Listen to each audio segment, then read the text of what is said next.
Bom, agora temos o prazer de receber a doutora Elisa Pandovan, psicanalista e psiquiatra, né, doutora Elisa? Exatamente, já participa com a gente há muito tempo e agradeço a sua presença mais uma vez no programa Saúde e Você. Obrigada, eu que agradeço. É isso aí. E hoje temos um assunto, né, doutora Elisa, muito importante, eu acho que é um dos assuntos aí do momento, principalmente até por causa da pandemia, das pessoas ficando mais em casa, que a gente nota, né, um aumento considerável do que nós vamos conversar, que é o transtorno alimentar.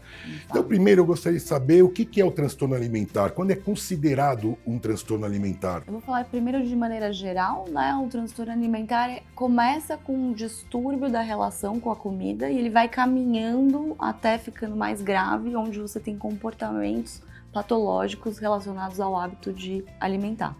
E aí, em todos eles, você vai ter comprometimento tanto da parte física, mental e nutricional. Então, todos eles apresentam esses componentes. Perfeito. E no caso, quais são os principais tipos que você identifica no paciente? Sim, então aí a gente pode dividir em dois grandes tipos, a anorexia nervosa e a bulimia nervosa, né, que são os dois principais.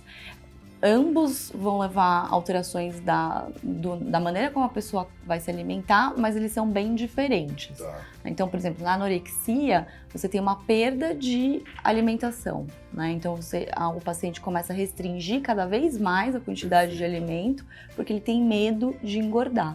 Tá. E normalmente é um paciente que está muito abaixo do peso, mas ele tem uma distorção da imagem. Então, mesmo ele olhando no espelho, todo mundo percebe que está muito magro, mas a própria pessoa não consegue perceber. Mas ele força através do vômito para poder... Então, aí a bulimia. A bulimia. Porque na anorexia, o paciente se priva de comer porque ele tem medo de engordar, um pavor absurdo de ganhar peso. Então, ele priva, diminui a quantidade de ingestão de caloria e fica com esse dismorfismo corporal, não consegue perceber que está muito magro.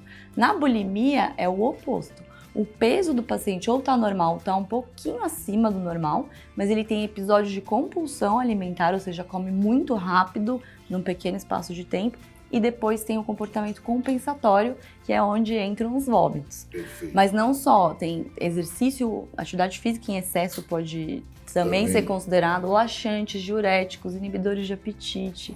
Então tem uma série de mecanismos compensatórios que junto com os episódios de compulsão vão caracterizar a bulimia.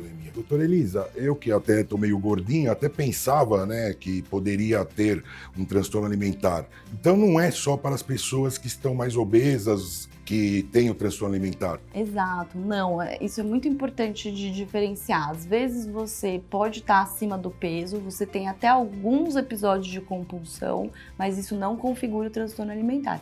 Então é errado a gente olhar para alguém que está acima do peso e automaticamente achar que aquela pessoa tem um transtorno alimentar. Às vezes ela tem uma ansiedade que leva ela a comer um pouco mais e aí faz com que ela ganhe peso, mas não necessariamente isso entra no transtorno alimentar. O transtorno alimentar, ele entra com uma série de sinais e sintomas que vão configurar aquela especificidade. Então você que está em casa, na pandemia, né, porque está um pouquinho fora do peso, que tem um transtorno alimentar. Foi muito importante essa colocação. Outra coisa, agora estamos falando de rede social, né? A senhora vê a procura do peso ideal e as pessoas cada vez mais buscando serem mais magras e até, na minha opinião, até se tornam mais feias, né? Como que a senhora considera isso e qual é a importância do transtorno alimentar nessa situação? É uma pergunta muito importante. Primeiro porque o maior fator de risco para desenvolver transtorno alimentar é o ambiente que a pessoa vive e a cultura que ela vive. E a idade também normalmente acomete os adolescentes.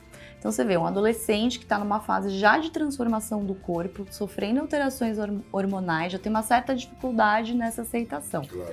Aí ele abre uma rede social onde ele é bombardeado por várias imagens que não são imagens verdadeiras.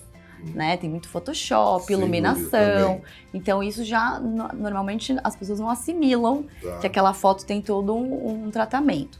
Aí você aí você junta isso com dietas disponíveis à torta e à direita para todo mundo, dietas disso, daquilo, atividade física, então aí você junta tudo isso, que são todos os fatores de risco para desenvolver o transtorno alimentar, numa jovem que já tem histórico de família, porque tem uma questão genética que influencia, então a gente tem um aumento muito grande de transtorno alimentar, principalmente por causa da interação na internet. Só para nós encerrarmos, e a no caso, a psicanálise, né? Isso. Ela entra para ajudar, né, o transtorno alimentar da pessoa. Como é que funciona? Então, a psicanálise entra não só quando a pessoa já tem o transtorno, mas, por exemplo, quando ela está percebendo que ela não está conseguindo alguma coisa em relação à comida e ao peso. Então, a minha orientação é que procure o psiquiatra antes de se tornar um transtorno alimentar. Então, se você tem indícios de uma compulsão ou de um movimento compensatório, sofre com a questão do peso, da imagem, já é o momento de você, de repente, fazer uma terapia. Porque ali você vai incidir sobre traumas, a questão da infância, a relação com a comida, tem um monte de fatores que podem colaborar para a abertura do quadro. Então, o ideal é que se faça a prevenção. Mas se você já está com um transtorno alimentar, tem pacientes no consultório em análise, que a gente vai tratando a relação com a comida. E cada um tem uma relação, não é a mesma fórmula. Né? Então, aquela pessoa vai ter problema também que traz. Exato, são vários fatores, né? Mas a psicanálise ajuda muito a ressignificar a relação com a comida. Né? Perfeito. E qual é a probabilidade de cura da pessoa através só da psiquiatria? Então, a psiquiatria entra com medicação, né? Medicação, tá. E a psicanálise entra com a terapia. Fora isso, vai precisar de um nutricionista e um educador físico para acompanhar esse paciente a longo prazo. Com isso, a gente consegue bons resultados, mas tudo depende muito da gravidade, da genética, do ambiente. Por exemplo, modelos, artistas, eles estão expostos 24 horas à imagem. Então, é muito difícil a imagem separar. Exato. Então, tem vários fatores, mas assim, o tratamento é muito importante. Tá bom, então. Tá bom? Obrigado, doutora Elisa, pela sua presença novamente no programa Saúde e Você. Foi um prazer em recebê-la aqui. Obrigada, Tá? prazer meu.